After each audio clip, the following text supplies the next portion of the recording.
কেউ কথা রাখেনি কবিতাটি সুনীল গঙ্গোপাধ্যায়ের একটি অমর কবিতা। কেউ কথা রাখেনি।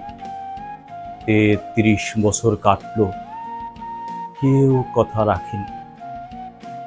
ছেলেবেলায় এক বৈষ্টমী তার আগমনী গান হঠাৎ থামিয়ে বলেছিল, শুক্লা দ্বাদশীর দিন অন্তরাটুকু শুনিয়ে যাবে।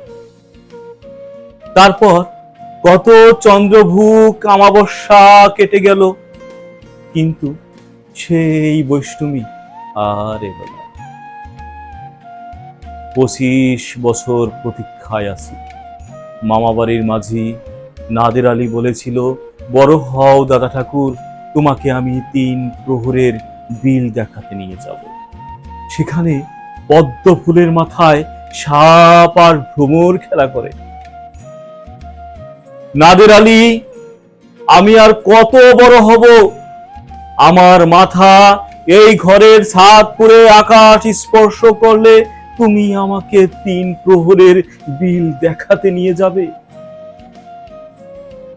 একটাও রয়্যাল গুলি কিনতে পারেনি কখনো। লাঠি লজেন্স দেখিয়ে দেখিয়ে চুষেছে লস্কর বাড়ির ছেলেরা। ভিখারির মতন চৌধুরীদের গেটে দাঁড়িয়ে দেখেছি ভিতরে রাস উৎসব। অবিরল রঙের ধারার মধ্যে সুবর্ণ কঙ্কন পরা ফর্সা রমণীরা কত রকম আমোদে হেসেছে তারা। আমার দিকে তারা ফিরেও চায়নি। বাবা আমার কাছে বলেছিল, দেখিস একদিন আমরাও। বাবা এখন অন্ধ, আমাদের দেখা হয়নি কিছুই।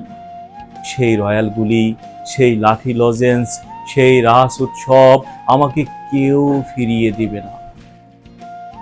বুকের মধ্যে সুগন্ধি রুমাল রেখে বরুণা বলেছিল, যেদিন আমাকে সত্যিকারের ভালোবাসবে সেদিন আমার বুকেও এরকম আতরের গন্ধ হবে।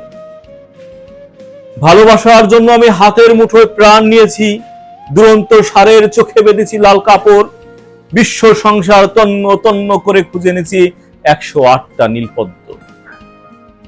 তবু কথা রাখেনি বরুণা।